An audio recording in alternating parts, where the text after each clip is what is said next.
clap. Joe told me to try to not talk until the music ends, so I don't know, that was hard for me, Joe. We'll see if I can. I did okay. I feel like it was okay. Hi, everyone. Welcome to Sense of Place, season 14. Woo, boy. We've got 2 more events after, well, 3 more. You're going to hear more about that in a second. So tonight, we are all going to grow a pear. I am so proud of you guys. We're going to do that with Lesley, Tamura, and Adam McCarthy. But before we get to them, I guess I should tell you, my name's Sarah Fox. I'm the host and curator of Sense of Place. And I'm so glad to have you guys here in the theater and also have folks tuning in from home on our live stream. I know we've got folks in various places around the region and the state and even the country, which is really cool because I think we have good stories here in the Gorge that other people should know about. I'm really excited for tonight's topic because it's been on my list for years.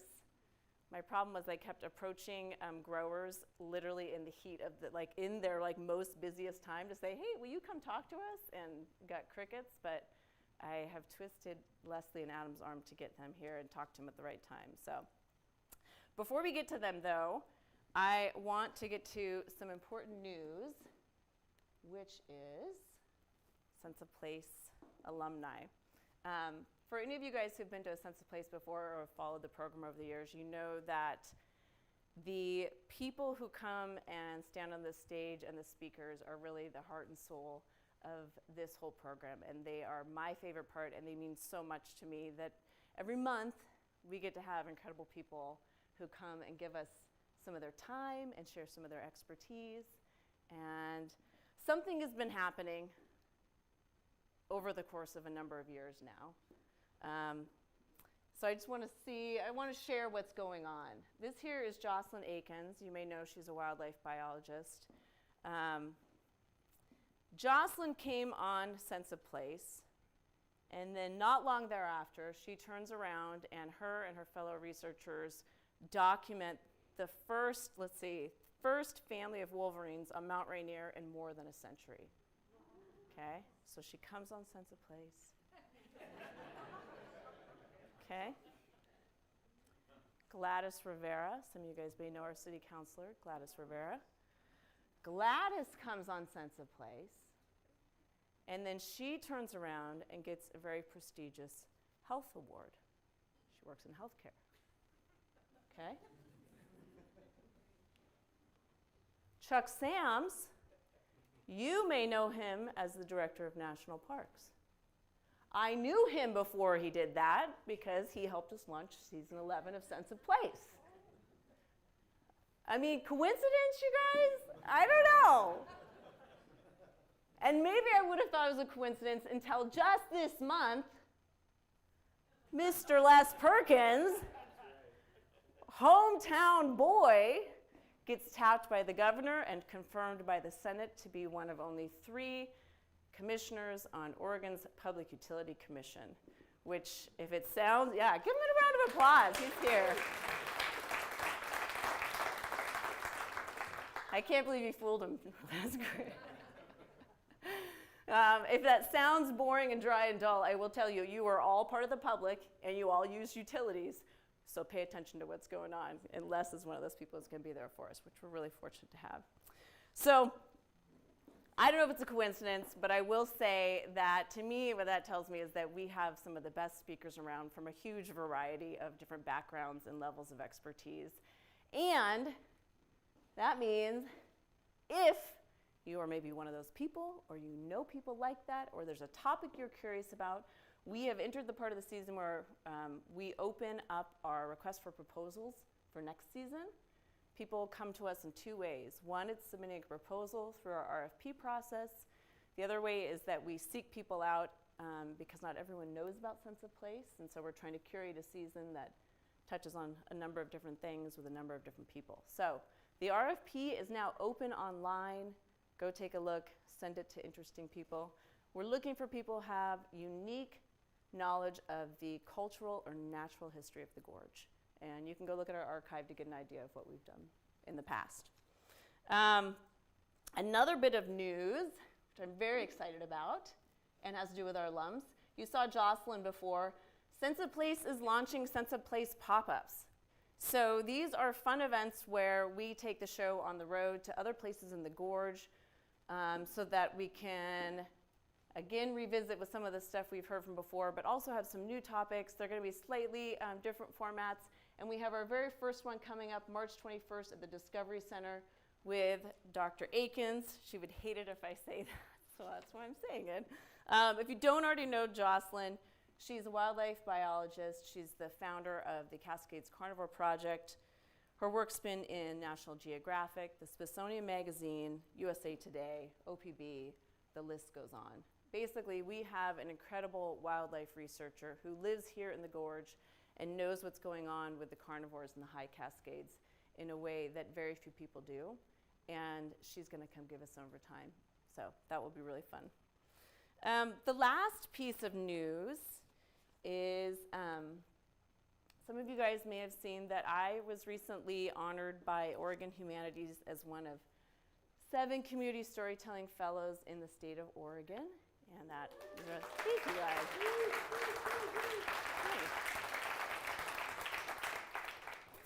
Nice. And the reason I wanted to tell you that now is because I wanted a chance to publicly thank all of you who are here tonight, everyone who's tuning in, our sponsors, because a big piece of why they noticed what I was doing is because I have people like you coming every month. I have people like our alumni saying, yes, I believe in this event, I want to put the time in. And so I just wanted a chance to say thank you. It means a lot to me. I also wanted to tell you that I am going to use the time and the support and the funding to do something very big that's really exciting and also feels a little bit scary. My goal is to use it to share even more stories of this place and to play with the format of how those stories are shared. And so, as you might expect, I have opted to produce a rock opera. Which I've never done before. And it's going to be, I was trying to figure out how can I coalesce a number of different types of stories in a singular event, and what's the through line? And I had an epiphany one night, and I woke up, and I said, I am going to produce the Watershed Rock Opera. So, stay tuned. It's going to be wild. I won't be doing it alone. I will be working with a composer. I will be working with local scientists, tribal members, historians, musicians. Adam and Lesley don't know it yet, so don't tell them, but I'm probably going to rope them back into something as well. So just so you know, this is what's coming. Watershed Rock Opera. Mark your calendars for April 2025. Okay? All right. Okay. With that, it's time to go grow a pear. So orchards and what goes on in the growing community here is so important to the history of this place, not just in what they grow for all of us, but as you're going to hear tonight, it's natural history, it's cultural history, it touches on so many different things. And we're going to hear tonight, and you maybe read it in the description of the event, when it comes to pears, the Northwest and the Gorge specifically kicks ass. It is amazing. Oregon and Washington ranked number 1 and number 2 in pear production. And Hood River, I hope I get this all right, Hood River, the valley here, is the number 1 producer of Anjou pears in the world. And there's a lot of reasons why. We're going to hear some about that tonight. So we all need to know why pears are so successful here, what goes on. We need to just have an understanding of what's going on for so many reasons. But I also think you'll see tonight, it's not just about pears, it's really about people, because the other thing we have that's really unique about this place is the people growing these pears have often been here for many generations, and they are farms and orchards and our neighbors. And so I'm really excited to have Adam and Lesley sitting down to talk to us. With that caveat, they both said, we do this in certain ways, but we're not necessarily speaking for everyone. Not everyone does it our way. And so this is a chance to get a snapshot of how 2 different orchards do their work. And I'm really excited to have them here with us tonight. So with that, please help me welcome Lesley, Tamura, and Adam McCarthy to Sense of Place Season 14.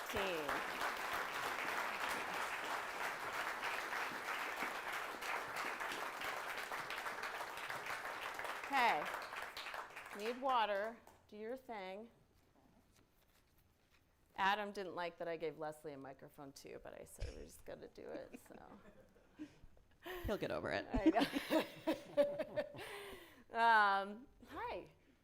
Hello. Well, I guess Thank the you. first thing that we should talk about, it's so nice since it's the winter time and you guys grow things. You're not doing anything this time of year, so it's so nice that Yeah, I all gave you this free something time. to do. I actually went skiing today, so Yeah. Sleeping in, Yeah. traveling, yeah. Super easy time of year, yeah. Well, so one of the things I want to start with is just give us a quick snapshot of what is going on right now on your orchards. And so you have your family orchard, you have McCarthy family orchard. So right now, what's on your to-do list? We are all firmly in our pruning season. 'Kay. So the trees are still in dormancy, and we are out with our crews hand pruning each individual tree to shape it, remove the wood that will not bear fruit, that sort of thing. Okay. And Adam, you sent me a photo. What's going on here? So I think it was the winter of 2017. We had a big snow event, and we ended up with 4-ish feet in Parkdale. And pruning is our hardest thing to get done on time. A lot of it's because of the weather up in Parkdale. And so I went out and invested in snowshoes that year and put everybody on snowshoes so we could go through and start pruning the bottoms of the trees efficiently. And I didn't think I'd ever use them again, and I think I've probably used them 3 or 4 times out of the last 5 or 6 years now. We used them this year for a few days, so it was a good investment actually at the end of the day. And I think there's a few other growers actually in this room that have used snowshoes as well. So My dad came back to Hood River in 1980, and for those of you that were here then, that was the year of the 5 feet of snow. Yeah. I came back in 2016, and of course that winter was the 3-4 feet of snow. So I always joke that if my brother ever comes back, we're going to have a problem. I think we're causing it. Give us a heads up. So I want to get back to what's going on this time of year, but I want to start a little bit with you guys both helping connect us to how you ended up doing this work and your families ended up in the Gorge here. So Lesley, you're 4th generation grower. Adam's a 3rd generation. second, really. but Okay. Yes. You look older, so I wanted to bump that up. Thank you. Okay. So tell us what's going on. Help us go back in time with your family. Yeah, so my family is pretty much the classic immigrant story. My great-grandfather came over on a ship from Japan when he was about a month shy of his 17th birthday in search of opportunity. And his plan was to come to America and make money and eventually return to Japan and open his own business. Obviously, that did not happen. He arrived in Portland. He worked various businesses. He was a delivery person for a jewelry store, and he worked in a noodle restaurant. He learned English through correspondence courses, and eventually married and had children, and then made his way out to Hood River, where he purchased his first pear orchard after he had saved up enough money over in the Oak Grove area. And he actually planted pear trees. He had to clear the land, plant trees, and planted asparagus and strawberries for cash crops until he could have the trees at an age to bear fruit. And he actually lost that orchard. He had one final payment to make, and he couldn't afford it, and he was too proud to ask for help from his friends. And so he was pretty positive about it, because years later there was a drought in that area, and he said, "Oh, see, I shouldn't have been there. It was good luck that I did not stay there." But no, by that point he had also purchased a few other properties, and so over time he accumulated 3 different orchards, which he assigned one to each of his 3 sons. And the orchard that I currently have is the one that my grandfather was assigned to. My father is still working with me, and I'm the 4th. And real quick, tell me, who do we see here? So on this side, that is my great-grandfather, Katsusaburo Tamura, and that is him in his very first orchard, the Oak Grove one. And then over on this side is my great-grandmother and their 4 children out working the orchard. And then I think there's another person a family friend who worked the orchard. But yeah, they just put all their kids to work. You know, when they were old enough to get on a ladder, that's where they were. That's what you're doing. Okay, And then I think I saw something about great aunt, and then is this your dad? That is my dad, yes. Shout out to Gary. Shout out to Gary. He's not here. When I asked him if he was coming, he said, I know how to grow a pear. Been doing it for decades. Gary. But no, he also, that third generation, just like everyone else, they were out in the orchards doing the work from the time they could walk. There's a story that they like to tell, that generation of my family, that one day they were out during harvest for cherries. At the time they had cherries, and at the time those trees were huge, and so they were up on these really tall ladders, and it was very, very windy that day. And of course the kids were the ones sent up on those ladders. And then later they learned it was so windy, everyone else had stopped picking for the day, and they were still up there. There we go, proof. Yes. Guess who that cute kid is? Me. Me on the tractor again, the child labor. Yeah. Down here it's myself and my younger brother Sean on our 4-trackist kids, and then that picture is my family, my great-grandfather on the right, my father, my great-uncle and my grandfather, and that was in the days when they had peaches also, and so they were packing peaches at the time. Yeah. We're going to come back to why pears, but before that, I want to switch to this cute kid. Hey, Adam said he didn't even know that middle photo existed till I forced him to go digging. Or your family. I think I'm going to give your family. You say you were like calling an uncle or something to confirm my uncle helped, yes, with the family history on it, but okay. Yeah. So we've got you and your sister. Me and my older sister Kate, next to our house that now my family, we live in that house. And then my son Graham down in the corner, and my daughter Ellie, who I had a goal to take a picture with them in front of a bin every year, and I didn't succeed. There's been years that I've skipped, but I was trying to get where they could barely see over the bin. Through every harvest, I'd get a picture of them in a bin. There's quite a few, though, in the series.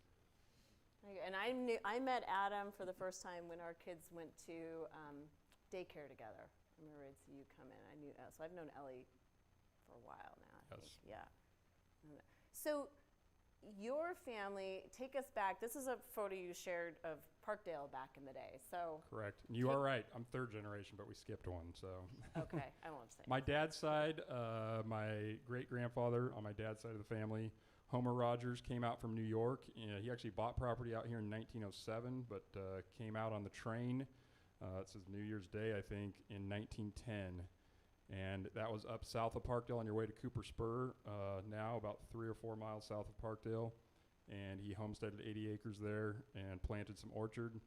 And my uncle, who helped with the history, said maybe he wasn't very interested in farming, but when you plant fruit trees at 3,000 feet in elevation, if you don't have a crop every single year for the first 5 or 10 years, it probably got pretty discouraging because of how high it was. And there's a picture in here. I don't know if it made the list or not, but of that elevation. And so really it was too high in elevation, especially without modern frost protection measures back then. And so he didn't do very well. So then he started a lodge where tourists would come up and they'd stop here in Parkdale and get off the train. And my grandmother Kate would tell stories about going down to meet people on the train in a horse and buggy and picking them up and going back up 4 or 5 miles up to the inn and the old Mount Hood Lodge. I didn't have I put in these ones because he sort of went off on some snow expeditions. Yes. And your great-grandmother, too. Yes. My great-grandfather, he went to boarding school in Switzerland and fell in love with climbing and skiing in the Alps. And so when he came back on Mount Hood, he wanted to get up and do climbing and ski trips on Mount Hood. So some of the very first skiing in the teens were in these pictures. This picture in the middle, that's a place that's still in the family, and that's probably over 3,000 feet in elevation, and I was shocked when I saw that picture. It was planted an orchard back then. There's some other pictures that show there was a fire. Actually, it's very open, which is surprising that there was obviously a forest fire somewhere in the 1800s that removed a lot of the vegetation on this side of the mountain. Well, and you shared this one too of building roads, but with early road building, yeah. Horses. Yes. That's a lot of hard work. That's a hard job. Yeah. Think about all the stumps and all the things that had to go into clearing this land to plant orchard trees here. It's amazing how much. And clearing with dynamite, because that's what they did at the time. Sun up to sundown, hard work. Yes, 7 days a week, 7 days a week. I think is insane. I mean, we live in a house that was built in 1910, and to see that it was all handcrafted, it's just. there wasn't a lot of social media, things like that back then. Burn up time, so. No. So he doesn't pursue the orcharding as much, but then it does come back. So my grandmother grew up here and fell in love with the mountain, and it was her dream to come back here. And so her and my grandfather bought up some property of the original homestead in, I think it was the late 50s. And then eventually they bought a pear orchard in Parkdale, and they had 4 boys, and my dad was the youngest of 4 boys, and they wanted to know who wanted to return and try out pear farming. And my dad was actually working at the primate center with monkeys doing research at the time, and thought it seemed like a way better thing to try than where he was at. So my mom and dad came here also in 1980. They moved in when the 6 feet of snow. They had to dig a tunnel to get the furniture in the house in the winter of 1980. And they started out as orchardists in Parkdale. We're going to come back to why you two both came back to the orchards, because you both left and eventually returned. But I want to get us into the seasons and the actual growing of the fruit. So what we're going to try to do is follow the pear through the seasons. So, and you guys, we talked about, let's start at sort of where we are right now, which is going to be coming into, soon we'll see this. But right now you're doing pruning. At one point in here, you said something about pruning is a lot of like guessing of what's coming. Yeah, pruning is interesting because you're sort of having to look at a tree and figure out how it's going to grow throughout the season. We're removing the wood that is not going to bear fruit, that isn't really necessary. We're also trying to shape the tree, keeping the limbs going in the right direction. We're spacing out the fruit wood itself so that as the pear buds grow into pears, those pears aren't too close and rubbing against each other. So you sort of have to look at a limb and go, okay, now the weight of the pears as they grow, is it going to pull it this way? Is it going to pull it that way? It's a little bit of predicting the future. And you said knots and trees are like all-inclusive resorts for pests. So there's other things going on. Yeah, if you want a retirement home for bugs, you leave those knots in the trees that grow large. So tell me about, I feel like this time of year, it sounded like you guys are right on the cusp of a whole bunch of things needing to happen all at once. So walk us through what's coming next, and also some of what you're needing to do now as far as like frost control. So really in the next 6 weeks, you're going to hear a lot of talk in the orchard industry about buds. It's all about the buds in the next 6 weeks, how they develop, which is all driven by really degree days and how warm it is. In the pear, we start with a really tight bud right now at full dormancy, and over the next 6 weeks, we're basically going to go from now to bloom, 6 to 8 weeks. And there's various stages in bud development along there. I don't know which pictures Lesley had in there, but there's various stages in bud development. And certain practices we do in the orchard, whether it's frost control, are all driven by where we're at in the bud development chart. Various spray schedules are also driven by the bud development chart. So a lot of things depend on how we advance, which is all a lot of people are like, well, can you tell me when you're going to spray? And the answer is no. Mother Nature's going to tell me what bud stage we're at, and then when do we going to need to spray based on those stages. And then we're going to rush to get it done. Yeah. Yeah, so the picture behind us here, it shows a bud cluster, and the buds are sort of at different stages. It's all pretty close together, but the ones that are tighter closed, of course, and then the open flower into full bloom. So I feel like, we sort of, those of us who aren't growing and needing to pay attention to bud stuff, we are flocking with our cameras to get that sweet shot of it's the valley. Beautiful. Yeah. And you guys are looking at these trees in a very different way. Yeah, we're looking at it and going, okay, now how tight is that cluster together? Once it starts to open, again, we have to spray at a certain time when the cluster opens up enough to get the spray inside of it. Okay. And also that has to do with when we bring our bees in to pollinate the flowers. You have to watch for how many of the flowers are open and which variety of pears the bloom is open. It's a lot of science/guessing. Yeah. Well, I remember when I was visiting, I'm going to go show the bees here real quick and then we can come back. When I was visiting your orchard, you were saying, let's say Mother Nature's going along and the buds open, but all of a sudden it gets real hot, then that pollen can now... It dries up. Okay. Yeah, so the pollen in there needs to be spread between the different varieties of pears. So the Anjou pear, which is what the valley is known for, they are not self-pollinating. So bees have to take the pollen from the Bartletts or the Bosc, drop it in the Anjou flower in order to get that flower to actually grow into a pear. And when the flowers open, and if it's too hot, that pollen dries up and the bees can't do anything. Okay. Mother Nature. Mother Nature. We're going to come back. There's a lot of Mother Nature in this She story. rules it all. Okay, so tell us what these crazy things are, Adam. So these are for frost protection, and I was going to say on the buds, Okay. basically we started right now when the bud is very tight, it's good down to about, I think, 18. We're probably starting to get in the 18 range where we actually start to pay attention. And as we move along, 18 degrees. 18 degrees. Okay. As we move along, safe. the picture you just had where the flower's just starting to open, we basically hit 32, and then from then on we have to protect down to anything 32 or lower. We want to make sure that the temperature's not going to be below 32. So I get a lot of questions. Well, why didn't you turn the fan on now? It's cold. Well, because the buds they're more cold hardy the tighter they are, and the more they open, the less cold hardy they become in terms of damage. So these are frost protection measures. That's a wind machine fan, which actually the blades are slightly angled, and they will actually pull warm air. We get the cold dense air settles on the orchard floor, and then the warm air escapes basically from the ground throughout the night. And so the fan will actually pull down the warm air and mix it with the cool air. And those are one of the most efficient, cost-effective forms of frost protection, modern orchard horticulture. The other two, the older one, the smudge pot, you're seeing less and less of those. There was a really good, yes, that's that one. They burn diesel and put out a lot of smoky mornings when we light them, but there's our local NRCS person did a great job of getting some grant dollars attached to getting rid of those and converting to the more cleaner burning propane ones, which is the one in the center. And so we use those to augment. The fan is the first one we use, our first tool against frost protection. And then if we begin to drop below critical, we'll have to go out and light auxiliary heat to make up the difference. Okay, and one of the things that you guys talked about is how in the valley there's all these little microclimates. So it's not like all you growers can say, okay guys, it's this, so everyone turn your fans on. No. It can be, it's elevation, it can also be just within valley. Elevation, air drainage, a gentle slope, and the air will naturally drain off of it, makes a huge difference. Clouds or no clouds, there'll be places in the valley that have clouds that evening and don't. Usually if it's cloudy, you won't get down below 30, below 32, below freezing.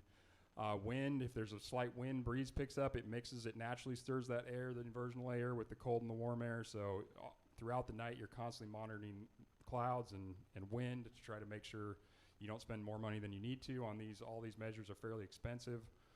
And so you're trying to monitor that, but at the same time protect your crop. It also sort of depends on who has fans around you, because depending on the direction that the fans in other orchards are pushing the air, they might be pushing that cold air into your place. You've got to keep your fans going to pull it out of your place and continue it down. Okay. So there's a lot of factors involved, and there's a lot of sleepless nights on those hard frost seasons, because it's not as if you can turn on your fans and go back to sleep. How are you monitoring? Do you have some things on your phone, like you're laying in bed and checking, like how is this? There's a lot of systems. The modern technology allows us to do that sort of phone alert now, which is great because I'm a heavy sleeper. And I think growing up around frost fans means that I've just sort of learned to tune it out. My dad has the real old school method of, well, when you hear the fans start a few miles away in other places, you just wake up. And I said, that doesn't work for me. I said, that's not how it's going to work for me. So when I came back, I said, we've got to find some system that I can get a ping on my phone, because my brain is tuned into, oh, your phone is pinging, get it. So those systems do exist. We have weather stations that can send alerts through temperature sensors, humidity sensors to your phone, keep you updated on what it is. You can set alarms for certain temperature thresholds. But yeah, I'm very happy that sort of technology exists now, because I would have a hard time without it. Yeah. It allows us to be more efficient with how we utilize these two. Like when we light auxiliary heat, you can watch the weather stations are taking a data point every 15 minutes, and you can see when you lit your heaters, and then it'll uptick degrees up, and then you can see where it starts to taper back down again, and you know you're gonna have to light more auxiliary heat. And so you can really fine tune the way you utilize these, again, to keep your costs, try to minimize the cost as well as keep your crop right in the above critical. So my wife Stacy's in the audience, but when we first got together in our relationship, it was back when we used these things called sensophones, and the sensophones would go off, and it would always say, the time is, the temperature is, and she'll never let me, in the middle of the night, we get these calls, and we continue to say that, and she won't ever forget the time is and the temperature is. So. She also appreciates the modern technology then. Here's one more thing, you guys. You sent me. So tell me what's going on here. So this is just the dials on the frost fan control panel that kind of show what's going on. You know, we're looking at the battery, the hours it's running, the oil level, that sort of thing. This white box over here is called an auto start. Fans don't automatically come with it, but you can have it added on. And so you can set it to essentially start your fan at a certain temperature threshold. And my dad invested years ago to have that. It doesn't mean you get to keep sleeping.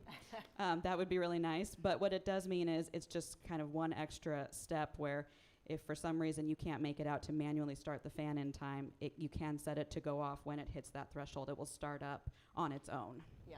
And then the picture on the other side, the blue box, that's called a propane vaporizer.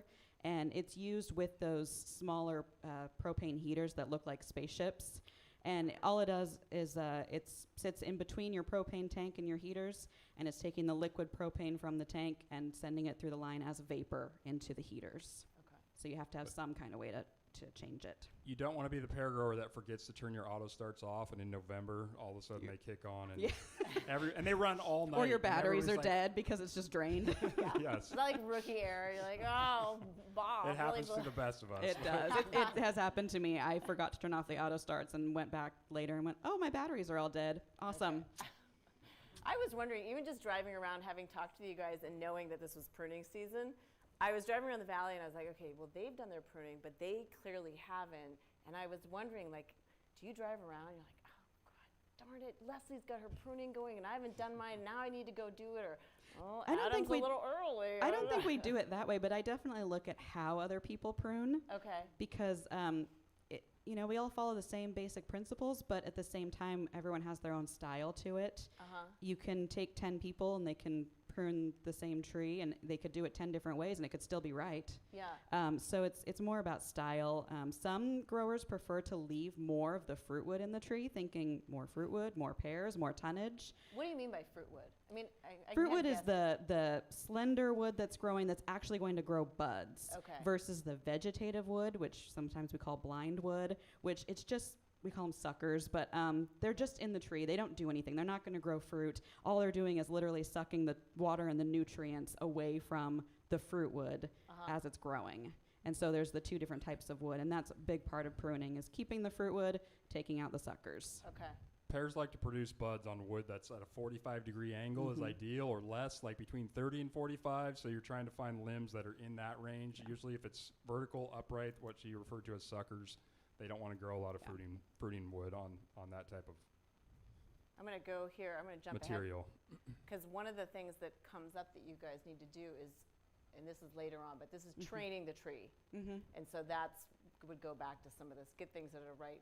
Exactly. Okay. Yeah. And tree training is partially about angles, but it's also partially, again, trying to predict, well, the pears are going to make this way down this limb. It's going to be heavier. You don't want it to break or to be hanging on the ground, so you got to tie it up to support it. But yeah, that comes later. A lot of the older trees, like 80, 100-year-old trees, didn't have a lot of formal structure, and now we're trying to have trees that pretty much they're cookie cutters, so they look the same. So when you teach someone how to prune, they're not constantly trying to figure out what the difference is from one tree to the next. They can say, okay, this was the same system, and I can utilize the same rules apply tree to tree, which is you get a more uniform and consistent pruning when our tree structure has some basic parts to it. And that's hard to do because, trees do their thing. They grow in whatever direction they want, and you can only shape it so much sometimes. But yeah, the goal is to be consistent and get those angles that will promote fruit growth. Yeah. So I feel like sort of the theme of spring is not only do you have a million balls in the air all at once, but there is so many different ways for things to go wrong. So let's say you do all this frost stuff and still you get maybe crazy cold weather like we had. Tell me what's going on here with these little baby pears. Those are pears that have frost damage, and it's a little bit hard to see in the picture, but sort of towards the the tops of the pears there, at least the top of the picture, you can see markings on it. And so, yeah, it's kind of hard to see. But yeah, that's just frost damage, and it's what happens when the weather gets too cold. And when those pears get larger, they're going to still have that cosmetic defect on it, and you're not going to get any money for those. They're going to be culled out. So what do you do? Like if this happens and you go out and check it, what do you do? Call your crop insurance Yeah. agent. Okay. I need to file a claim. Yeah. Okay. You know it's coming. Yeah, there's nothing you can do. And like Adam said, we have those methods for trying to maintain the temperature with our frost fans and our heaters, but sometimes it just gets too cold, and even those methods can't maintain a high enough temperature, and you get damage. Yeah. On Bartlett pears, we hand thin those, so you can try to thin it out to the extent possible. It's not perfect, but it is a method to try to reduce some of the frost damage that was out there. I want to go to that thinning there. So that looks like. So once we do get these babies, if they, at some point you go through and this is hand thinned here. Yeah, So particular tell me what's going varieties, on. mainly Bartlett is the one that we thin in this valley because they don't like to size as well. They tend to overset in multiple fruit in the same cluster, 3 or 4 pears. And if Okay. you leave all 4 of those, they won't size correctly. So we're trying to thin them down to 1 or 2 where they'll size to make the prime size at market. Yeah, So those summer pears, like Adam said, if you leave too many, they just won't grow big enough. Whereas the winter pears, they can still get the premium size, even if there's a cluster of 4, 5, 6 pears all together. Yeah. So that's why we're going through on primarily Bartletts and spacing them out, essentially, to give them that room to grow. Summer pears also have a shorter growing season by 20 days or so that may be a reason why they don't have the time to size like a winter pear does. So Okay, we just talked about summer pears and winter pears. You're not alone. You're not.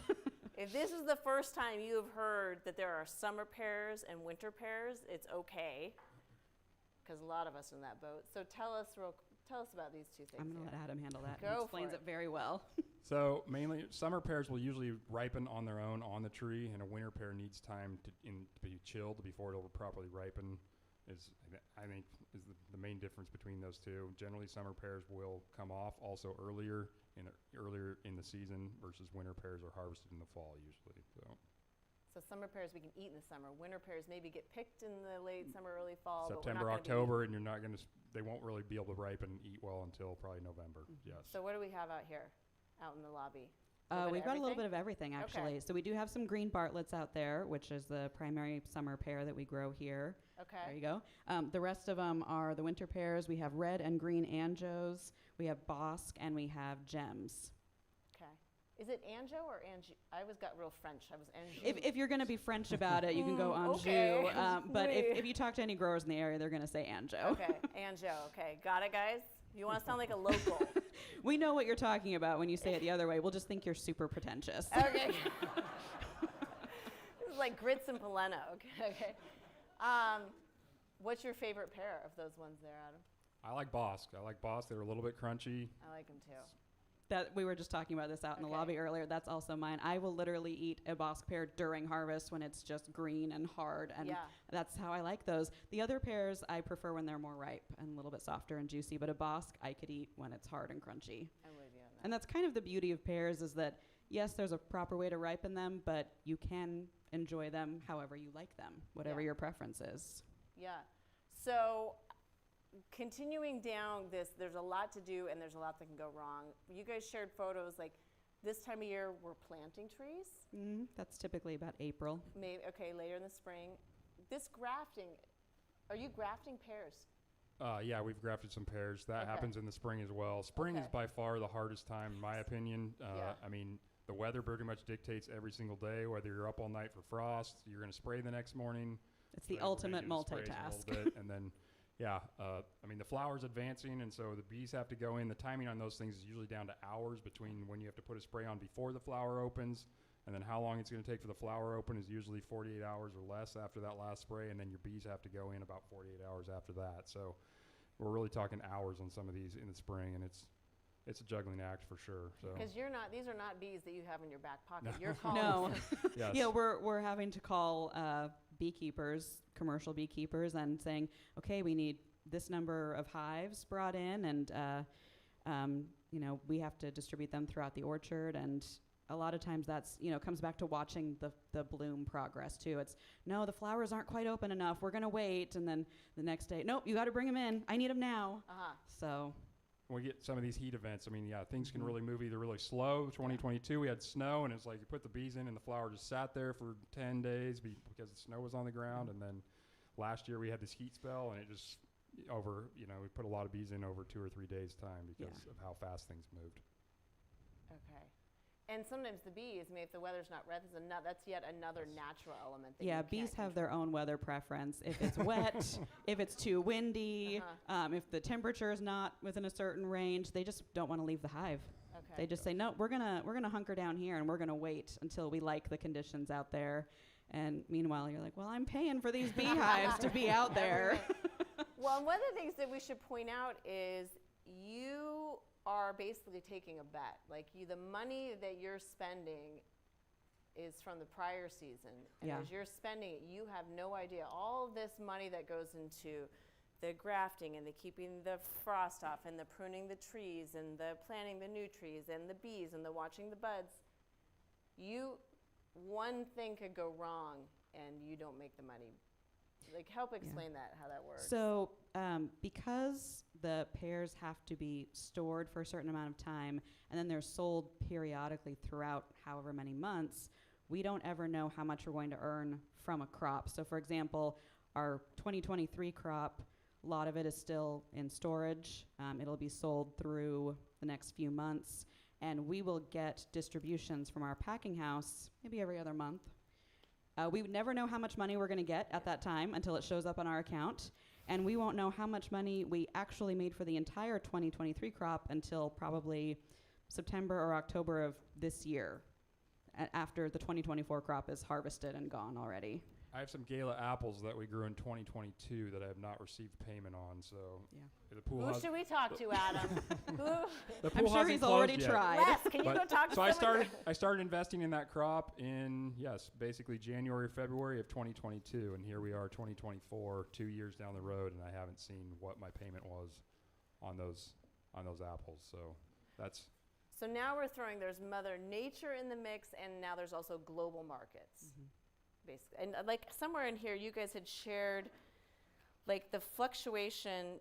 You were saying, like, here's an example. Bosc, I earned between 2 to 80 cents per pound. Yeah. That, or, Bartlett, between 1 and 85 cents per pound. That feels like a big difference. Well, and the reason that it's such a wide range is because our fruit is sorted by size and by quality. Okay. And so I won't have any idea how it's going to be sorted until I've harvested it, sent it to the packing house, and they're doing that part of things. And then once I start getting the money little by little, then I'm going to be able to see, I had X number of pounds that were number 1 pears, top quality, size 80. Well, that's where the premium money is. I'm going to get maybe closer to the 80 cents per pound for that. Whereas the ones that can't be sold for fresh market and go to juice, the old saying is a penny a pound for juice.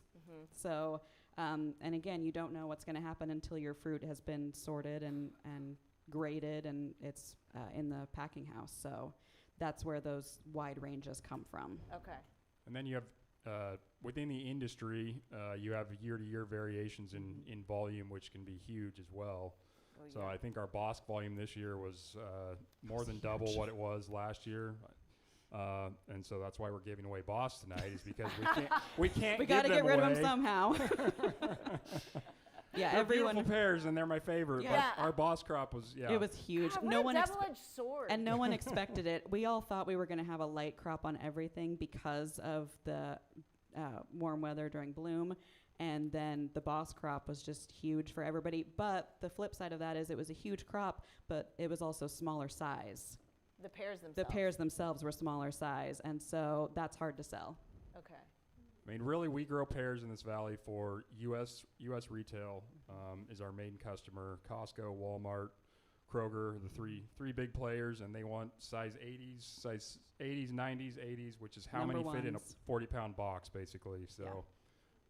When we talk size, it's how many of those pears will fit in a 40-pound box. So this would be like an 80 or 90. That's probably a 90. Yes. 90 to maybe 100. Yeah. Okay. All right. You know, going back to why in this valley and why the Northwest, talk to us about what it is that makes this place so good for growing pears. Because from what I understand, you can't just grow them anywhere. And there is a real density of pear growing here in the Northwest. What's unique about this Well, place? Hood River actually used to be, a long time ago, really heavy to apples. That was the primary crop. And then back in the early 1900s, a hard freeze came through, killed the apples. And rather than replant them, people thought, I'm going to go with pears. They hold up to the cold a little better. And so that's part of why we are so big with pears.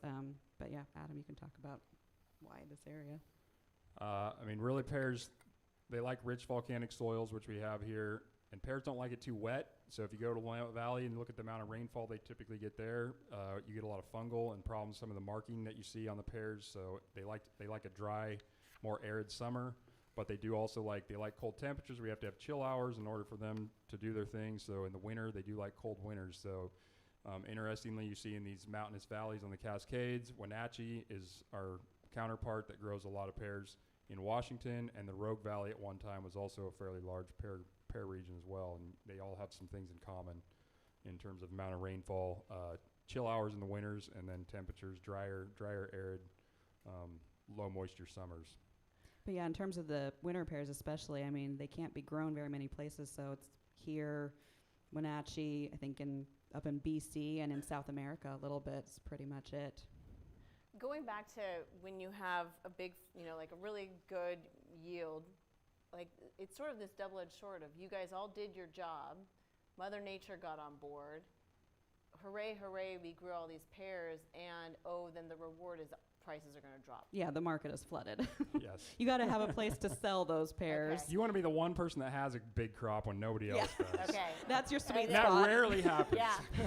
Yeah. You did great. Everyone else did terribly. Yeah. I'm so sorry, Lesley. And you don't, Secretly, go you're out- like, As I'm the okay with saying it. goes, one farmer's loss is another one's gain. Yep. So. Okay.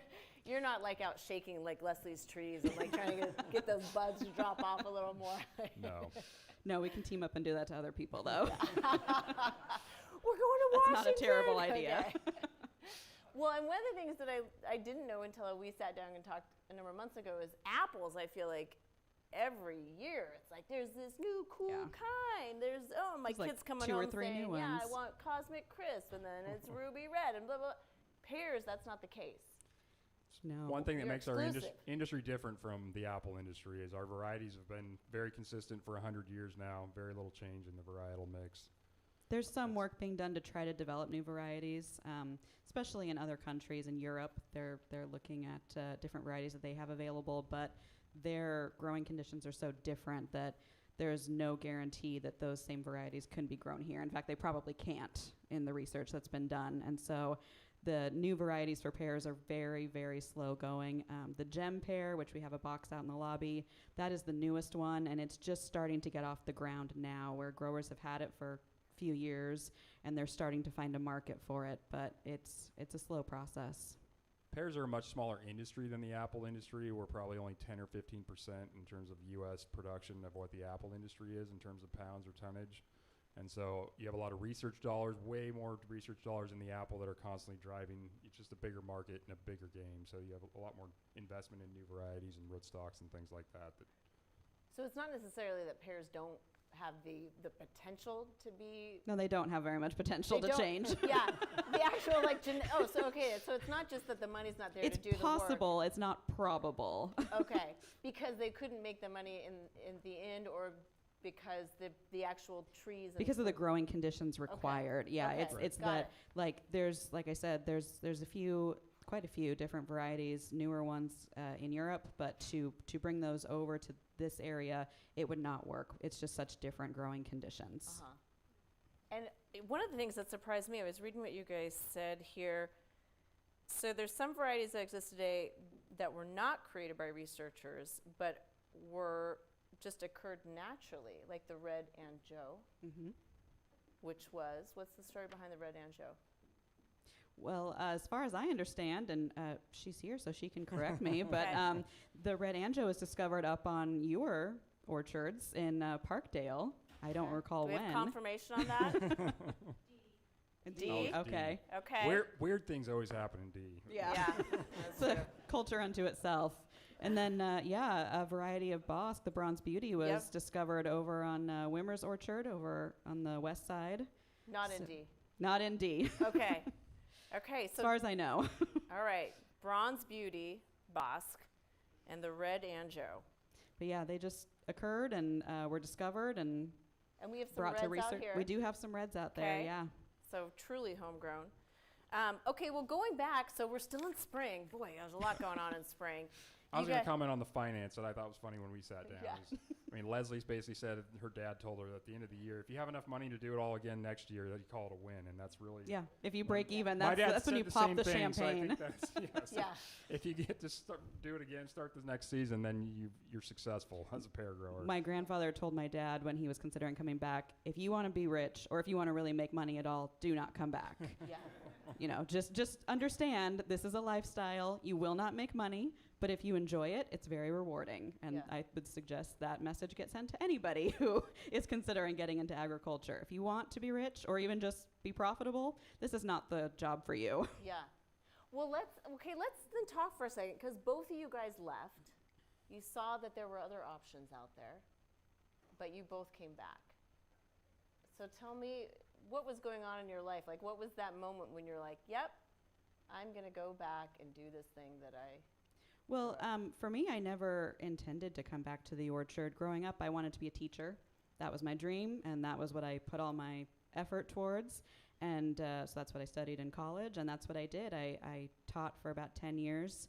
I subbed here in the Hood River Valley for a couple of years, and then I got a job in Hillsboro, and so I taught 6th grade over in Hillsboro for about 8 years, and that took its own toll.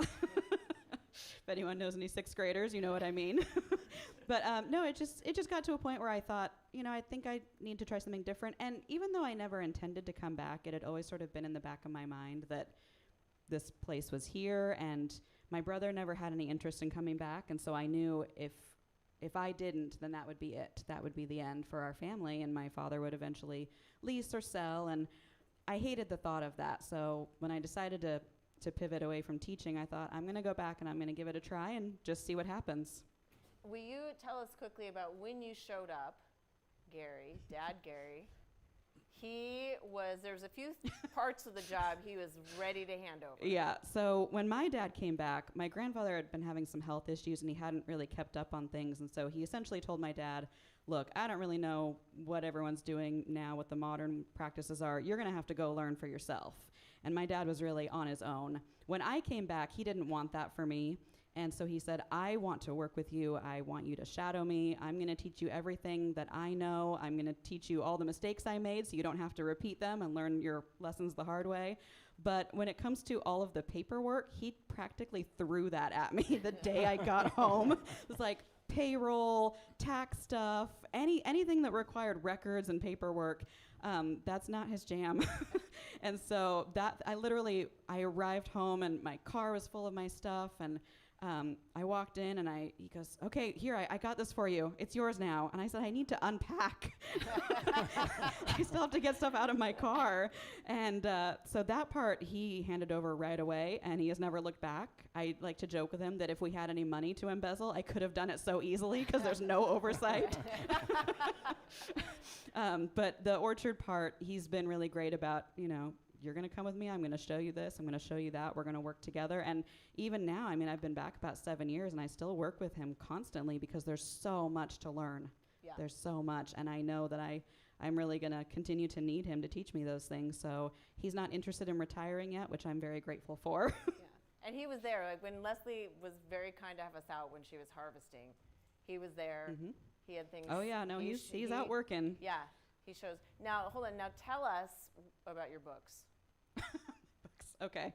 I was telling Sarah this when she came out to visit. When I came back, I knew there was so much to learn, and I knew that I would never retain every detail of all of it. So I started documenting everything, writing down instructions and step by step, and taking photos of everything. And for the first couple of years, my dad thought I was insane. And it really bothered him because he's trying to show me something, and I'm taking pictures like, no, keep your hand there. I need to see how you're holding this. And And after a couple of years, he realized, oh, you're doing this for a reason. You're trying to learn. But I have these binders where I just have all these documents of everything he's been teaching me as a record, because I retain as much as I can, but there's all these little details that I won't remember, and I want to be able to go back and look it up. And I will say, having worked with Lesley now for, God, we've probably been working. It's not shocking that I have. It's been like a year, like we've just sort of been, and Lesley has kept me and Adam in line so many times, where Lesley's the one calling or saying the email, have we gotten this thing done, or what are we doing for this? I rule with an iron fist. Yeah. So Adam, you also left, but you maybe thought you might come back. I think I always wanted to be a farmer. I knew at a fairly young age that I enjoyed it, but I went to college and majored in agriculture, and I tried some jobs after college in desk jobs in the city, and it just didn't last very long. I think 6 months at one and 6 months at another one, and I knew that I liked to be outside and have my boots in the dirt, and so I actually went back and worked on a cattle ranch for a few years, and then I worked in Medford for Harry and David, growing pears for them to get some experience, which was really good experience, more than anything on the human resources side and the labor picture, as well as I got to make some mistakes horticulturally that I didn't have to pay for, which was nice. What's a mistake look like? I have to know now. I mean, I don't have any specific we won't tell Harry and examples, David. Okay, we won't tell them. And then I came home, and my dad was really good about making sure that I wasn't just going to be an employee under him for the next 40 years, and we came to that agreement really quickly, and he kind of turned things over, which I really appreciate, and got to go to work making day-to-day decisions. My dad's still very involved. Again, I don't think compliance and HR were the first two things. Take these. I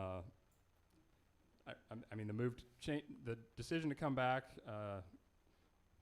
My wife was kind of at a law firm that she was beginning to work towards a partner track, and I was like, if we don't move home now, we're never going to move home. So I felt like it was the right time. And anyway, we wanted to start raising kids, and I feel like this was a great place to come back to and raise a family. So we're going to come back to some more of you guys now being in the role, but I want to get back to the pears themselves. You guys, let's say you've made it through bees and the thinning and the frost, and now you've trained trees. I think this probably comes also later. It's summer things. One of the pieces, though, and you touched on some, but probably the piece that seems to be the most talked about for those of us who are not growers, and for those of you who are growers, spraying seems to be one of the hot button things. Definitely. So let's talk about it. This is a sprayer.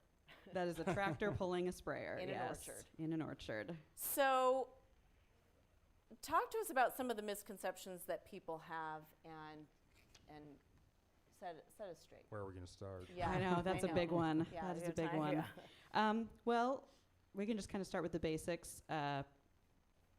We would love to never have to spray. You ask any grower, and they will agree it's a pain. It requires very specific weather conditions. It's expensive. It's so expensive. The machinery always breaks down and has a problem. We would love it if we never had to. But in order to grow a crop that is edible, it is required, partially because we have to do something to maintain certain pest damage levels, but also because it's not just pest control that we're doing. We're including important nutrients and vitamins that the trees need to be able to grow that crop. That was something new to me, is I had no idea that trees need vitamins. I mean, I guess I would think about it through the soil and water. And we do that through fertilizer, sure, but I but never thought they we're needed also applying it through the foliar sprays that are absorbed by the leaves. Yeah, Yeah. it's those nutrients that are Kind of important. multivitamin, micronutrients. That, Yeah. Yes. So Yeah.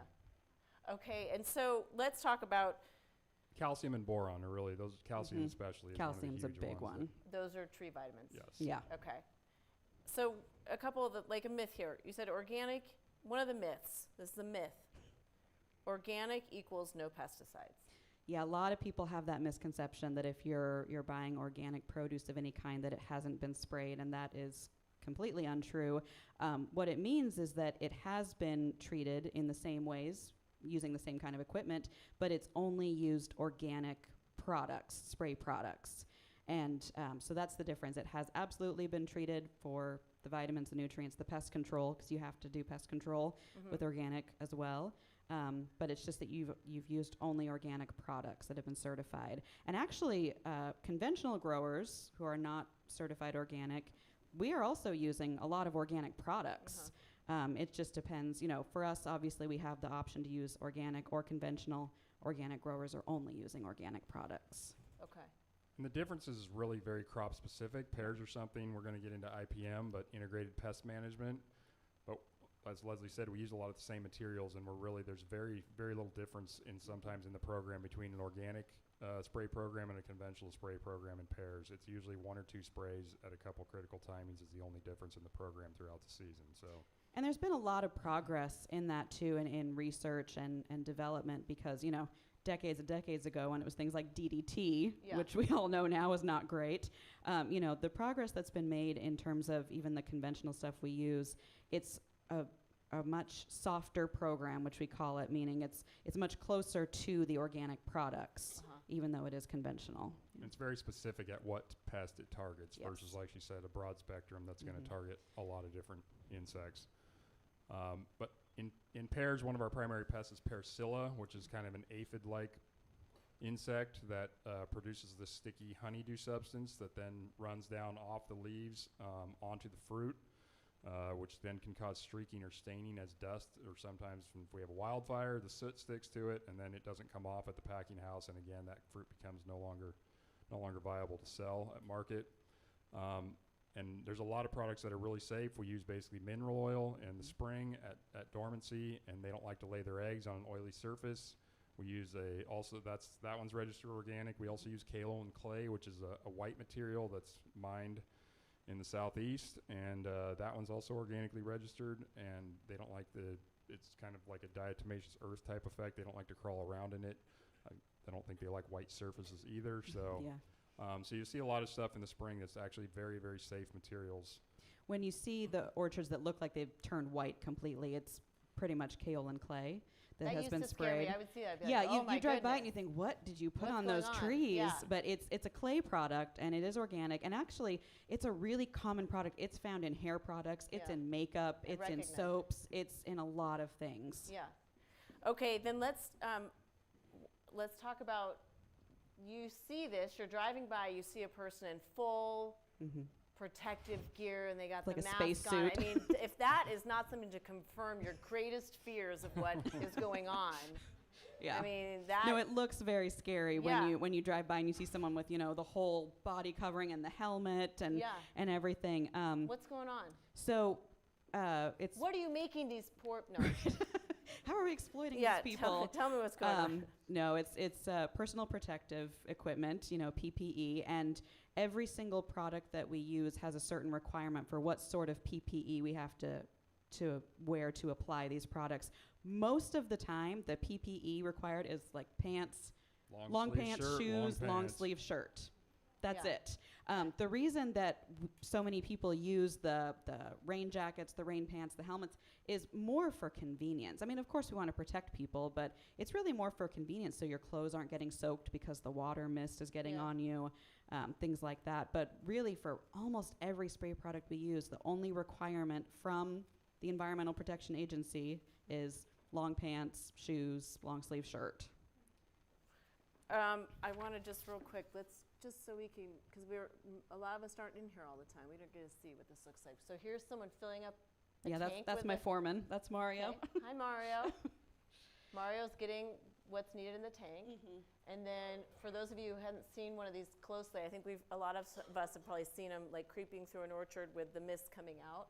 So they're coming out of all these sprayers here? So these nozzles back here towards the back of it, that's where the spray is actually coming out of. Okay. And it's hard to see that because it just looks like this mist. But essentially, these sprayers are filled with 400 to 500 gallons of water, depending on how big your sprayer is, and then the rest of it is product. So it's primarily water that's being used to spread these products. Okay. So when you see that mist, yes, there's the spray products in there, but what you're seeing is mostly the water coming out of those nozzles. Okay. You had a story about you were spraying under the cover of darkness, probably doing some. I was not. My neighbors were, and I was not spraying under the cover. So of tell us what darkness. happened. Why isn't this a 9 to 5 spray job? What's We'll going talk on? about weather conditions to spray in a Yeah. second. Okay. That's another. That's a whole nother box of worms. In the Upper Valley, we generally have a condition in April and May where we call it the downdraft in the morning, and really it's cold air that comes off the mountain slope, and it basically rolls off the mountain, and basically from south to north you get this kind of a very low speed drift of air movement that moves toward the north. And one of my neighbors was like, everybody else sprays around my house early in the morning when we're asleep and my kids are inside. Why do you spray in 9 or 10 o'clock in the morning? And I'm to the south of her house, and they have a trampoline out there, and if I'm spraying surround, I could paint their trampoline white every morning at 5 in the morning because this downdrift is going to move the material that direction onto their lawn and their house. And I said, I wait until the wind switches direction, usually when the sun comes up and warms things up around 8 or 9, and then the prevailing wind pattern kicks in where the wind usually blows from the west to the east in the Hood River Valley. Then we can spray at that time, and the wind will blow and move the material back onto our own farm. And so that's why I wait until that time. And she kind of a light bulb went off and didn't realize the things that go into the equation, that I actually have thought about it, and I'm actually trying to do the right thing and not just cover your lawn in whatever it is I'm spraying. Ever since then, she's never asked a question. Like, a big you don't mind complaint about spraying is that idea of drift. You know, Yeah. our spray going where it's not supposed to go, whether it's, cars driving by, neighbors' houses, that sort of thing. Our goal is to have zero drift because we spend a lot of money to do this. We want it to go into the trees where it belongs and where it's going to make the most impact. And so we're making choices about time of day and, weather patterns and things like that to maintain that, to keep the spray where it's supposed to go. Yeah. You don't always have complete control, but our goal is always to avoid that because that's not the point of it. Yeah. The point of it is not to paint the cars driving by. the droplet size is very small because that helps cover better coverage on the leaf surfaces and the wood surfaces, which then we spray less because we did a good job of whatever it was we were trying to go out and do, which a lot of Parasilla is prevention. In the early season. If we can do good prevention in the early season, we can avoid spraying later in the summertime. So that's really the goal, is to minimize the number of sprays we have to put out by being preventative about it with these oils and lighter materials where they prevent egg lay of Parasilla. You were going back to the expensive piece and not wanting to spray. You said it can be up to $15,000 per spray for my orchard. And that's for my orchard, which is on the smaller side. We're only 42 acres. A lot of orchards in the area are, 50, 100, some that are a little more. And so for us, we're looking at $10,000 to $15,000 per spray. And our spray season goes from, February through October.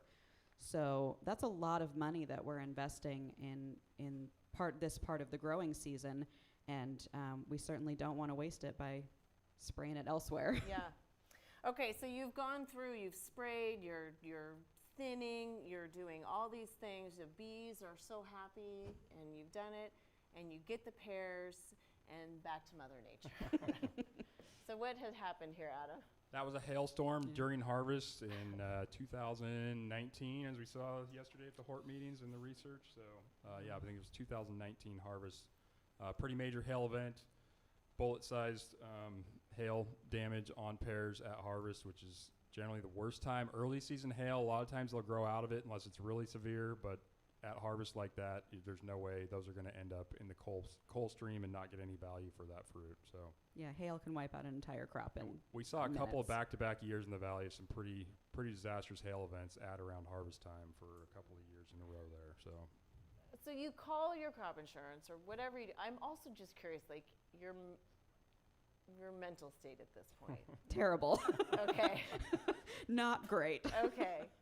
And that's a big deal. I mean, it's part of it is you have to learn that it's out of your control. Yeah.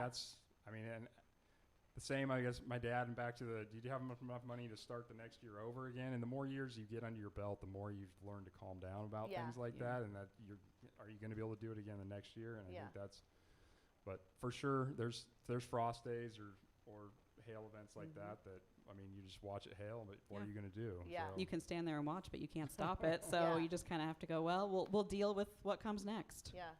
Okay, here's some more things that can go wrong. What's yeah, going on? so this picture over here is deer that have come into the orchard, and they love the young, 2-year-old tender Bartlett leaves trees. on Bartletts. I don't know why. There's something about it. Gophers love Bartlett roots. Deer love the Bartlett leaves. There's something about Bartletts that they just are obsessed with. So the deer will go up and eat the leaves. They strip the leaves off, and in order to grow the fruit, we need the leaves, for photosynthesis and for absorbing all the nutrients. And so I love deer. I think they're beautiful, but they need to stop eating my Bartlett leaves. And then this middle one here, I don't even know what that is, actually. I think it was sun, maybe. Oh, yeah, it was sunburn, yes. Yep. Yeah, it was some sunburn. Again, it happens. And then this one over here was, we had some mites in a certain area of the orchard, and that's one of the pests we have to deal with. And what mites do is they suck the chlorophyll out of the leaves.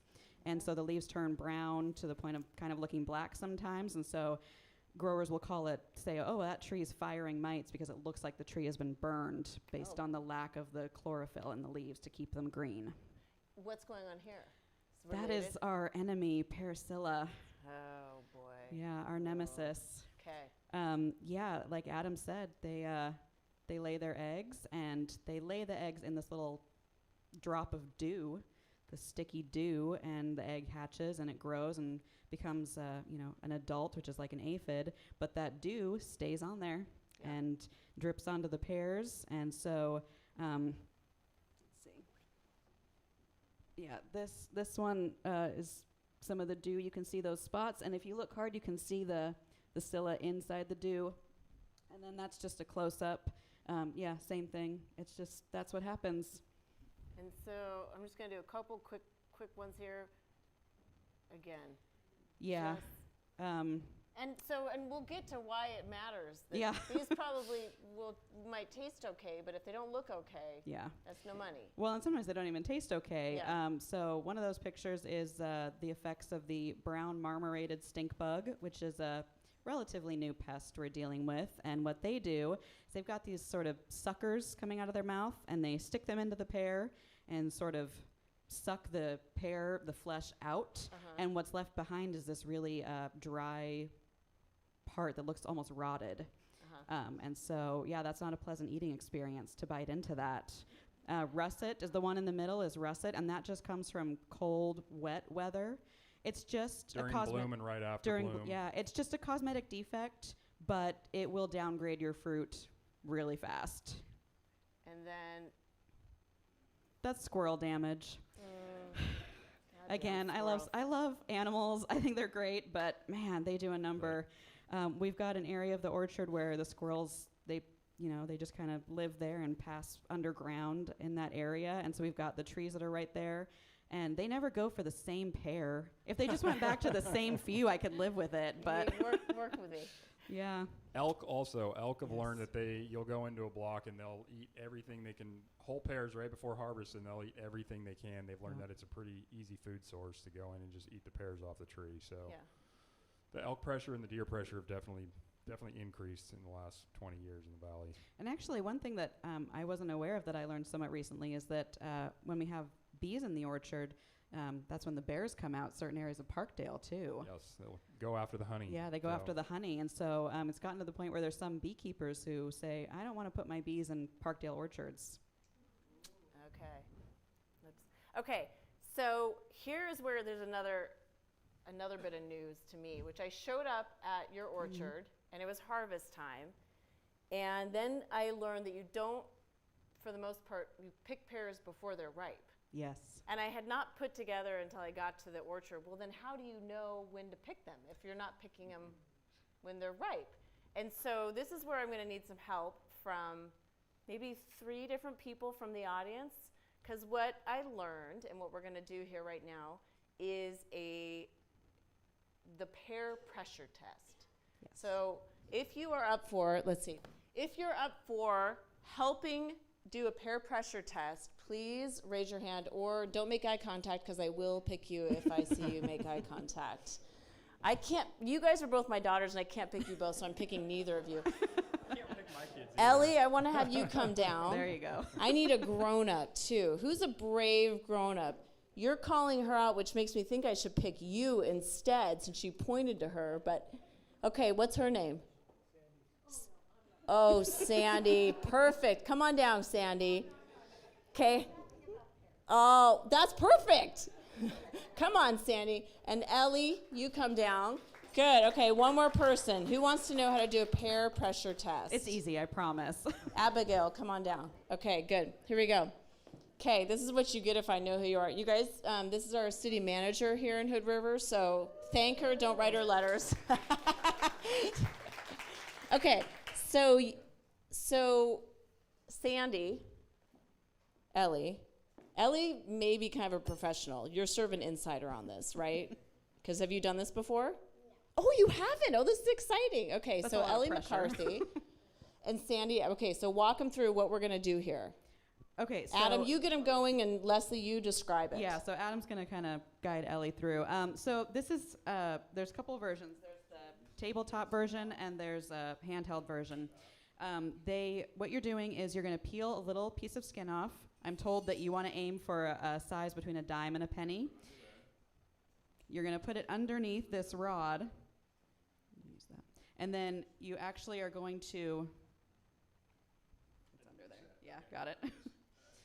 We're all learning, Adam. Yeah, I'm together. gonna let him do it, and then I'll kind of explain it. Okay, so she's peeling her spot.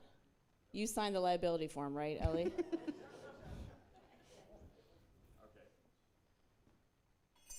I'm going to turn this lever. That way. Yep. That's it. Go back up. Go back up. Go back up. You're good. She didn't go far enough. She went to there. Yeah, she went past that. You have to go till it punches up here. No, I was Oh, here we go. This is good. I hope you guys appreciate the next pear you eat. It's not easy. I was gonna say if I'm wrong, it's Tori's fault. This is, so. and people are coming. So let's just to be fair, you guys have folks coming and doing so this to be for clear, you. this is not something that we are doing. Our field consultants are collecting pears from our orchards, and they're doing this work, and they're very good at it. They get into a rhythm. They do it very consistently. I had to go and learn from my field consultants how to do this before bringing this machine here. But essentially what's happening is you are measuring the number of pounds of pressure it takes to punch Have her through. do a hand one. And that's how they're checking to see when to pick. And so there's certain starting pressures based on the variety of pear. Bartlett's need to be harder. So we're talking more like 18 pounds of pressure. That's when you're going to be picking those. Anjou's, I think, are, 12 to 14. So they're testing pears from your orchard and different parts of your orchard every couple of days. And they're using that information to predict when we're going to start. So pears will lose, give or take, quarter to a third of a pound of pressure every day. That can change based on temperature. So that Bartlett's at 10.5 pounds, just under 10.5. What was the first one at? What was the Bosc at? 6.5, which I think was the conditioned Bosc that we're serving. Yes, So, yes. I grabbed a couple of That pear we're ripens. serving. I like that. That's nice. We're classy. All right, Abigail. Okay, you've got the locally grown here. I guess they're all locally grown. This is the one that was found on the D. Lots of pressure. Okay, good. What would you guess? The first one was 6. The second one was 10. Yeah. And that one has not been ripened, so it's going to be harder. Okay. So a higher number. 12.4. Okay. Nice. If she gets it right, you get a lot of money. You get a lot of money. Okay. Yep. Nice. Okay. Yo, taste it. I like it. Okay. Oh. This is a good pear. It's a good pear. Okay. Okay? Now here, Yeah, so you're going to turn this towards you. towards me. Towards you. This way, yeah. Go with that. Keep going. Okay, then back out. And back out. What is it? 6.5, it looks like. 6.5. So wait, it had less pressure. But do different varieties, you have different pressure zones that we Yes. want? Okay. Yes. Okay. So that could have been tricky because, maybe Well, the and partly Bosc we too, want. it's about consistency. You know, you really have to get that fluid motion to go down, back up, then check the pressure.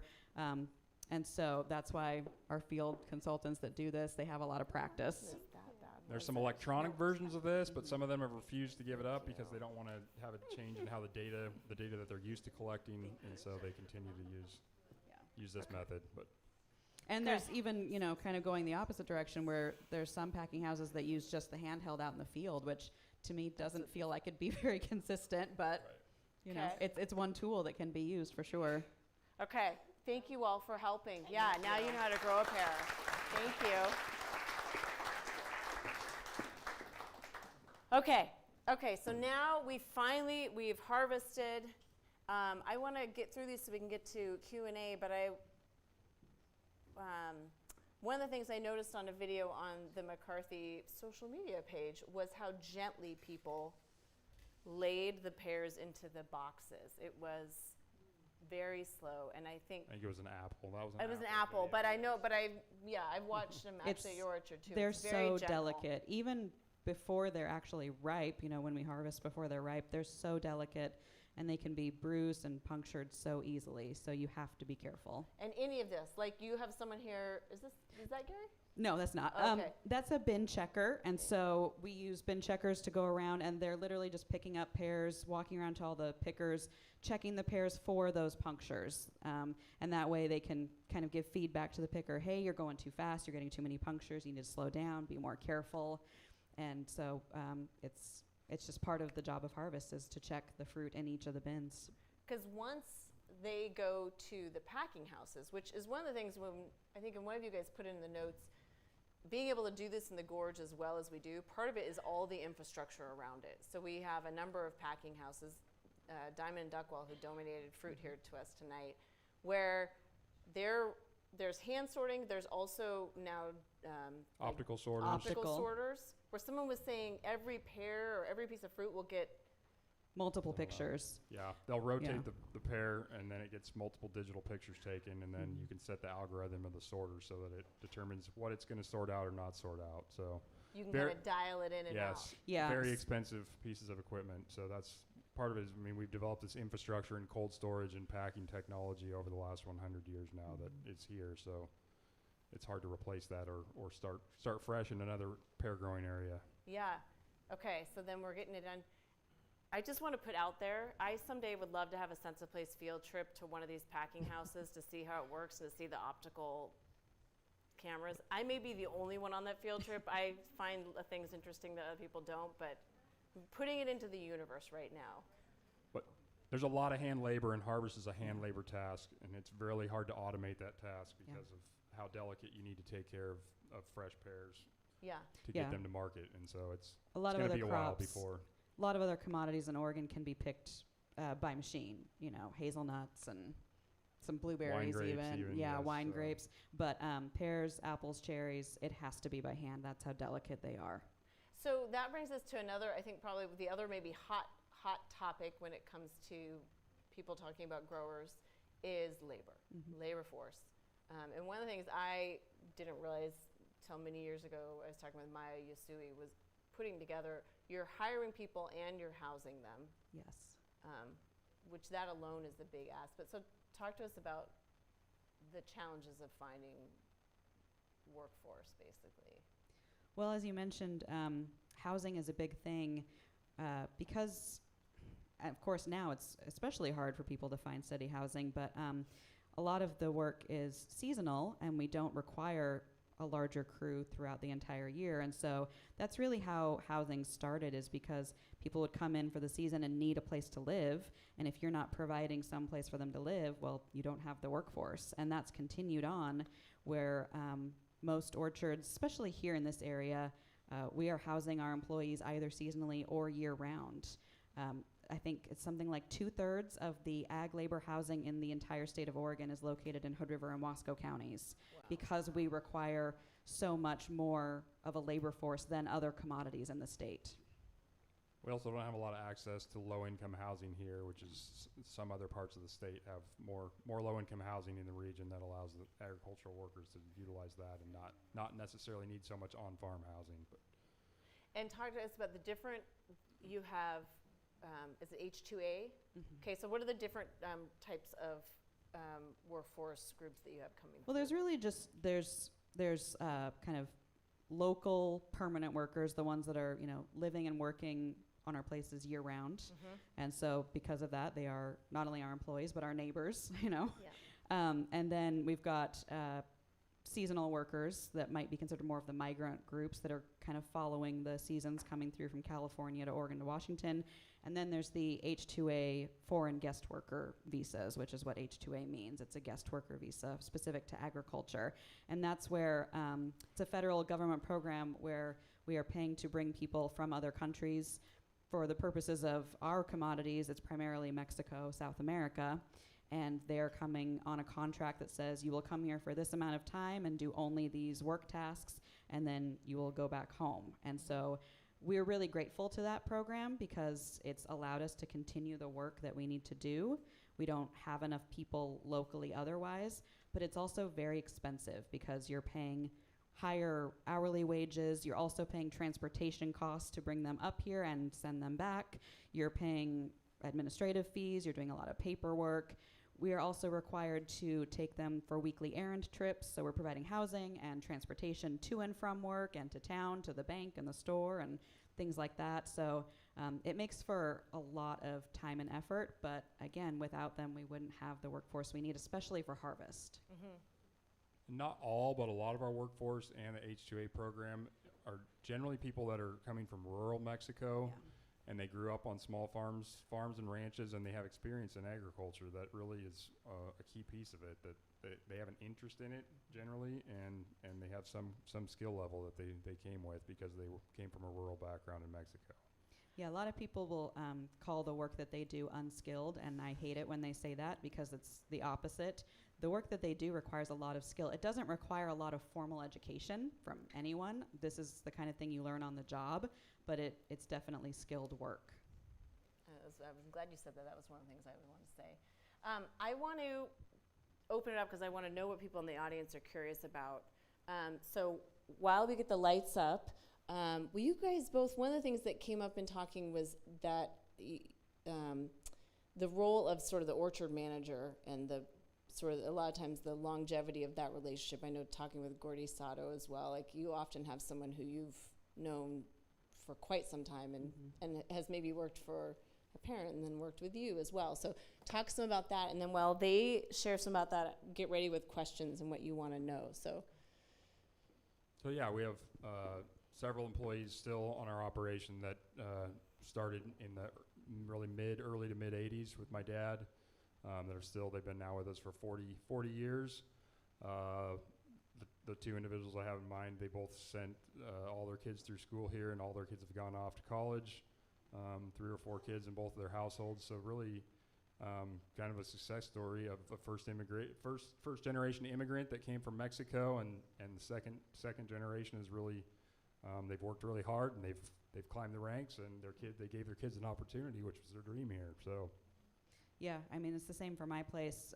The picture was shown earlier that was of my foreman, Mario. He started at our place in the mid-90s, came up from Mexico, and, like Adam said, he started just as one of the workers on the crew and worked his way up to supervisor, and he's been our foreman for about 8-9 years now. I think he knows more about growing pears than just about anyone else in this valley. He's been doing it so long, and I really rely on him, not only to do his job, but to be one of my teachers. One thing on the formal education, like you don't need a formal education. What I've learned is some of these people that don't have the formal education, their ability to observe and make observation is amazing. They've taught me to be more observational, because they'll make these observations on this applewood. Look at the dots or the size of the buds on this applewood versus this one, and it's like I never would have looked at it that way. And the way that they can make observation in our business to really drive us forward is pretty amazing sometimes. I'm trusting that. All right, who has questions out here? Yes. Thanks. So I was surprised at how gently the pears had to be loaded into those bins, because when I think about the weight that the ones on the bottom must be under with all the fruit on top, and then they're going on trucks that are bouncing. So how does that not crush the fruit that's on the bottom? That's a good question. I'm not a physicist. I'm not either. That's why I can't answer it. So I can't speak to the truck part. The worst part is, it's every level that it has to be treated so delicately. The pickers have to pick it delicately. They have to dump it into the bin. And dump is really a terrible word to use because it sounds indelicate. They have to gently put it in the bin. The tractor drivers, when they're bringing the full bins in, they have to go slow enough that they're not bouncing the fruit around.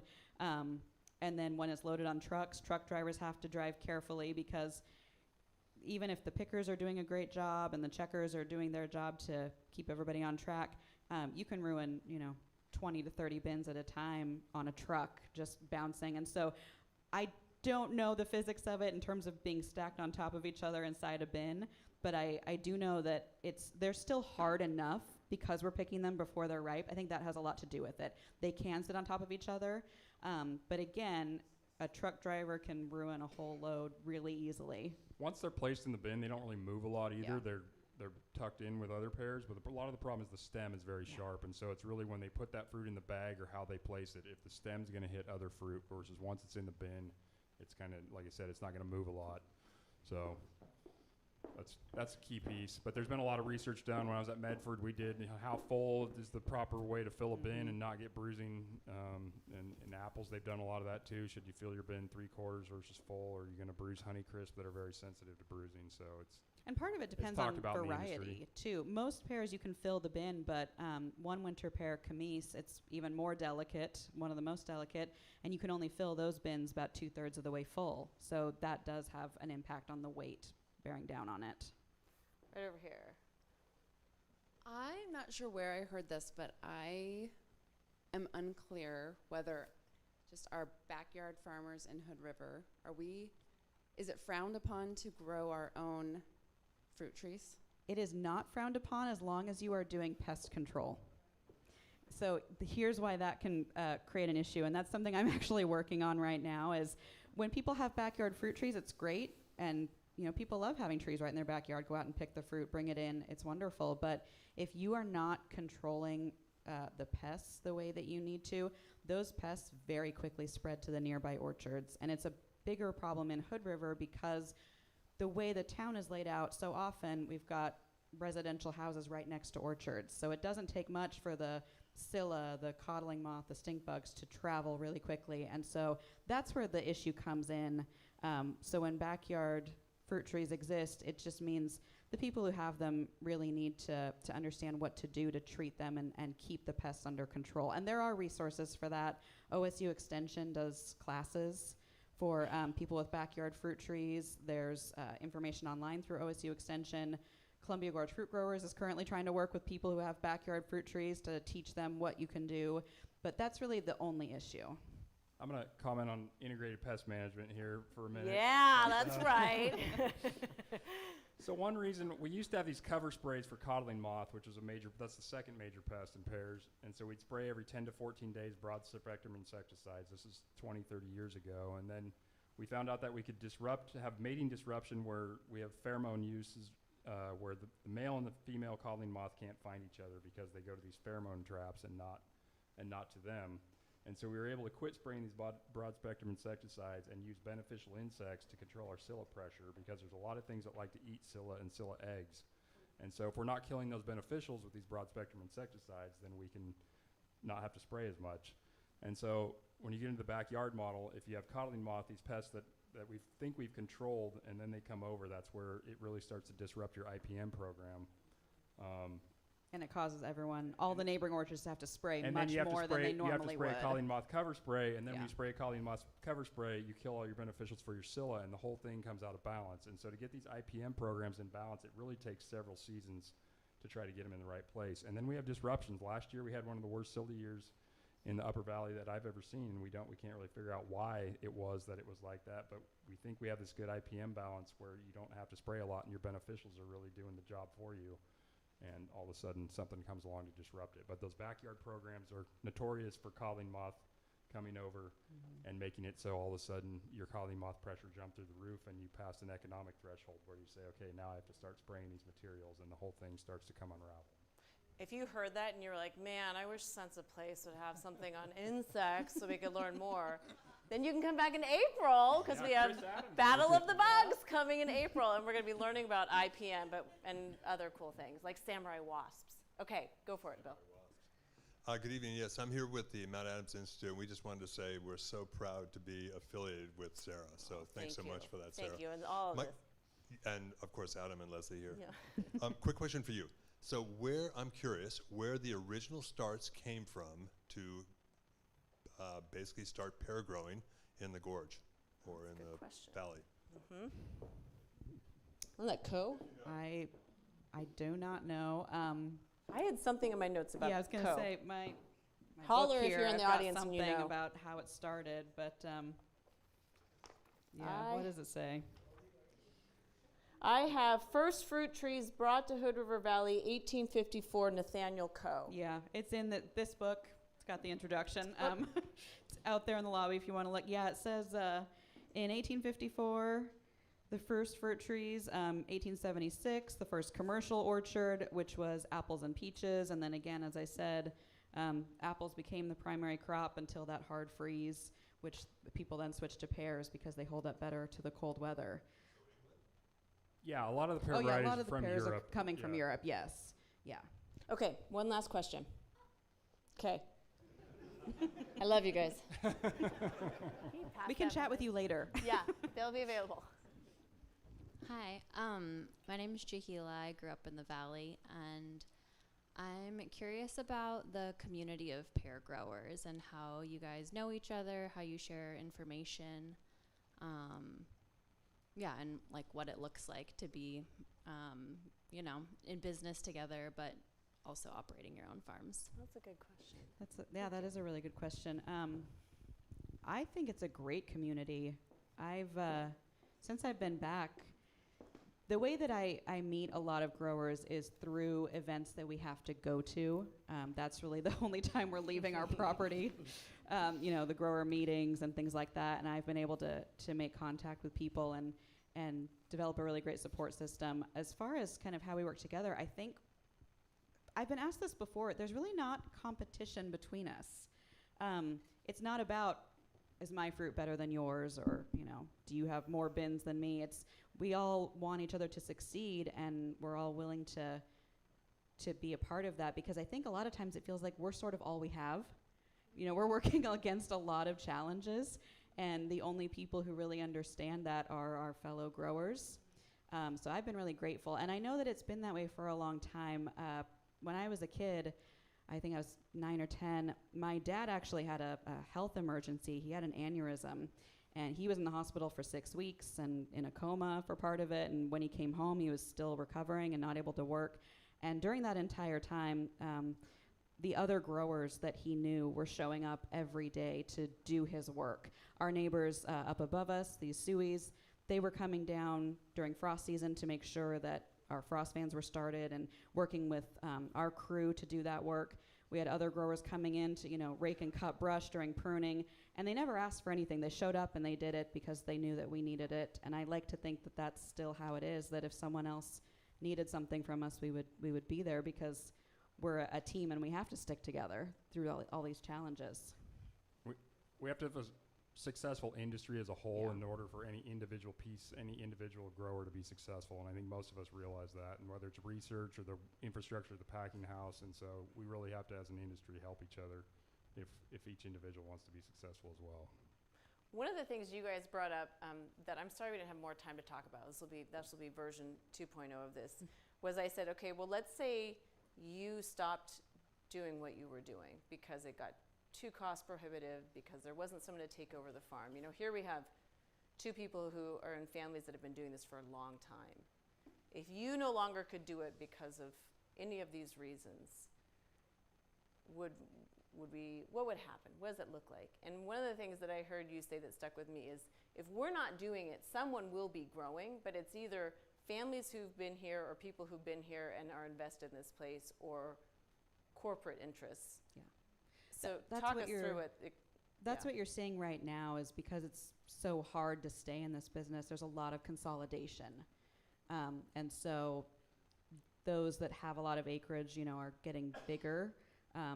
But really, the trend that you're seeing is actually corporate interests coming in, investment firms, insurance companies, and buying up agricultural lands because they've realized these other industries they've invested in previously. The housing market was a big one they invested in before, and then 2008 happened, and it melted down, and they sort of realized, well, that wasn't as stable as we thought, but everyone always needs food.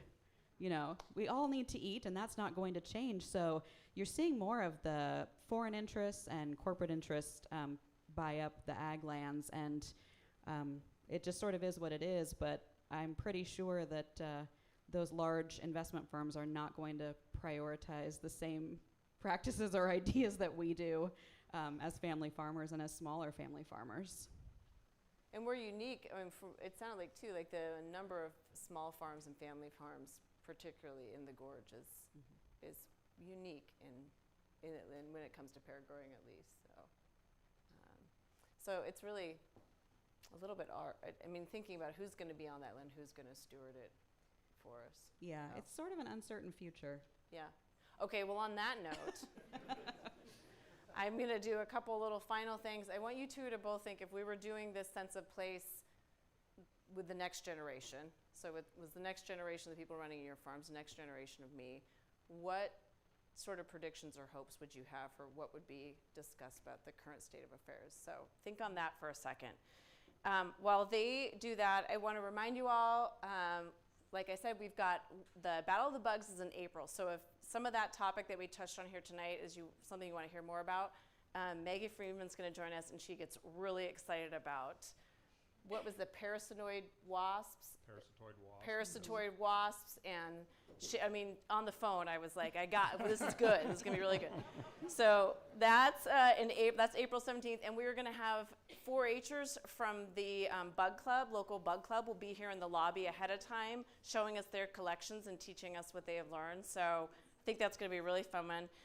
We've got History of Wildfire coming March 20th. That will be here. Wolverines, Foxes, and Rare Carnivores at the High Cascades. That's the pop-up, March 21st at the Discovery Center. I want to thank you again to Diamond and Duckwall. They donated all that fruit. Please take it and enjoy it and see if it tastes different now that you know a little bit about what it took to grow it. I also want to thank the Columbia fruit growers. They helped support and pay to get this put together. So if you want to be able to remember some of what we talked about tonight, take these as well. I think it's really important, whether you're a grower or not, if we live in this community, to understand what our neighbors are doing. This is a great way to remember it. Teach it to your kids, share it with their class. I want to take a minute. If you are in the audience here, I know we have a number of people who work with both Adam and Lesley. If you, in some way or another, work on an orchard, for an orchard as part of the grower community, will you stand up for a second? And don't be shy, because I'll have them point you out. Stand up.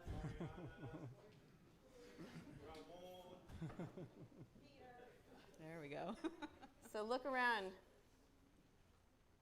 Thank you guys for helping.